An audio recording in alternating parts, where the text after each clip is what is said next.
To DJI fans, agricultural and drone pilots, valued partners, and farmers, my name is Chris, and I'd like you to meet your new friend, the DJI AGRAS T40. This is our 7th generation of agricultural drones. 7 years ago, this is how we worked. Today, DJI AGRAS drones have serviced a cumulative area of more than 200 million hectares around the world. That's nearly 4 times the size of Thailand. Today's agricultural drones are powerful tools for pesticide and fertilizer application, seeding, precision spraying and spreading, and topographic surveying.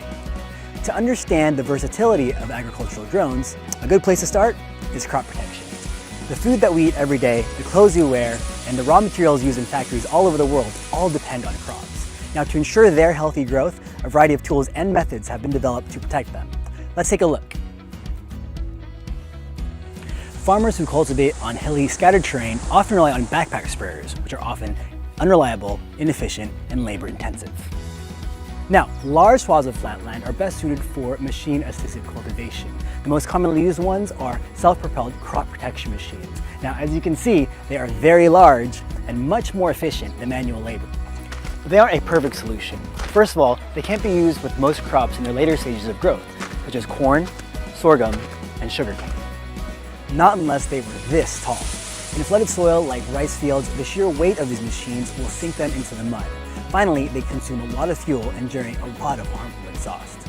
Now, if your land is larger than dozens of football fields, a great option for you would be spraying pesticides with a fixed-winged aircraft. In the US, 40% of pesticides are sprayed efficiently using this type of aircraft each year. However, pesticides tend to leak from fixed-winged aircraft, sometimes even over a distance of a few kilometers. It can be hazardous if the leaked pesticides fall into other crops or even bodies of water. Moreover, droplets sprayed from fixed-winged aircraft do not penetrate well, so most of them fall on the top surface and not on the middle and lower parts of the plant, where infections can take even stronger roots.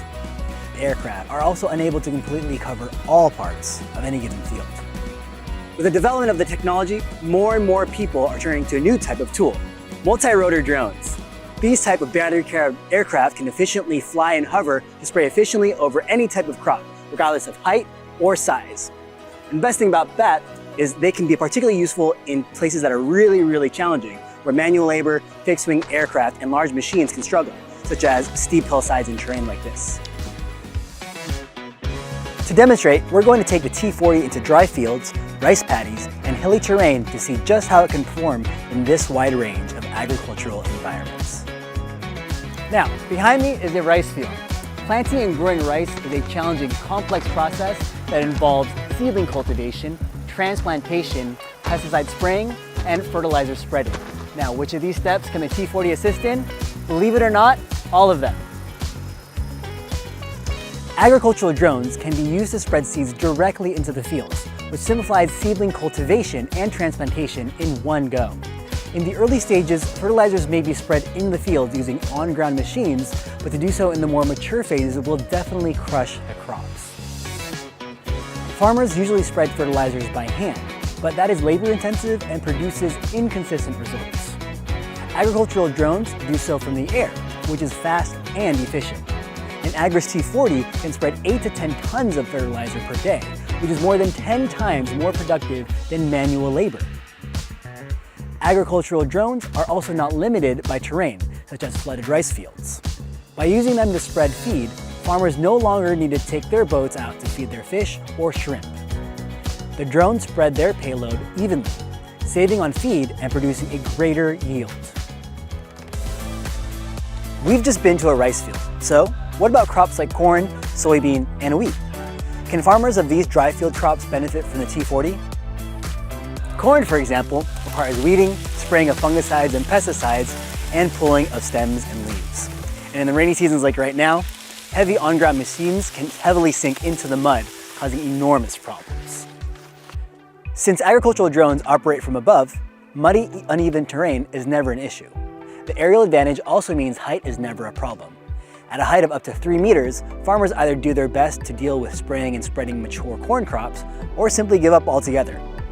But no crop is too tall for an agricultural drone, so it will effectively treat a tall corn plant, no problem. Now, while the height of the plant can be one issue, the height of the land can be just as challenging. Most orange trees are planted on hills, where the steepest slopes can reach 60 degrees. Large machinery in a space like this are out of the question. The traditional solution would be spraying tubes. Workers would fill dozens of meters of tubes with pesticides and often work in temperatures of 35 degrees Celsius or above. By the end of the day, you'd have an orchard reeking of pesticides and exhausted workers who have been thoroughly exposed to harmful chemicals. Drones, on the other hand, can make quick, safe work that has simply revolutionized orchard management. Pre-programmed 3D routes mean that a drone can maintain the ideal height above the trees as it flies up and down the hill. Workers can stay out of the orchard during the operation, preventing exposure to and inhalation of the pesticides. In addition, agricultural drones can avoid the inefficient consumption of water from manual spraying, which can amount to 2 tons per hectare, most of which is lost to the ground, which can pollute local water supplies and spread the harm far beyond this hillside. In these few scenarios, we can see that agricultural drones are adaptable and versatile for any number of challenges in crop height, terrain, environment, and more. It's no wonder how they've become rapidly popular all around the world. Now that we understand the features and benefits of an agricultural drone, you must be asking yourself, how do you use one? So before 2016, agricultural drones were not equipped with onboard radar or cameras like you see here. At that time, pilots would have to keep their sights on the drone and even have to use a spotter. And at that time as well, beginners would have to take 4 hours at least of training per day for an entire month to become a qualified pilot. Now, you can map out an entire flight area simply by walking the perimeter of the area with the drone's remote controller in hand to plot out location points. With a few minor adjustments of the flight path, the drone will be ready to perform an autonomous operation. While the drone takes off and flies its path on its own, what's the pilot supposed to do? Simple. Enjoy a break under the shade. Automation makes drones easier to operate, but sometimes there is the issue of obstacles. How can agricultural drones avoid them? The most basic way is to mark out obstacles, such as electricity poles and trees, when mapping the land, so that the drone can avoid them. But if the area is large and the obstacle is too tall, it can be very difficult to mark out the obstacles. So what can we do? With the T40? Plenty. One FPV camera at the front delivers a real-time camera feed to the operator's remote controller, letting them see everything in the drone's path and fly around trees and poles. In addition, the T40 can also avoid obstacles on its own with a built-in phased array radar system, which detects and bypasses obstacles from 50 meters away. Today's agricultural drones are powerful and easy to use, becoming an indispensable part of agriculture today. DJI AGRAS drones can be found in more than 100 countries and regions all over the world. So, how efficient are agricultural drones in the real world? In the next video, we'll take you out on the field test so you can see for yourself. Just tap here, and we'll see you there.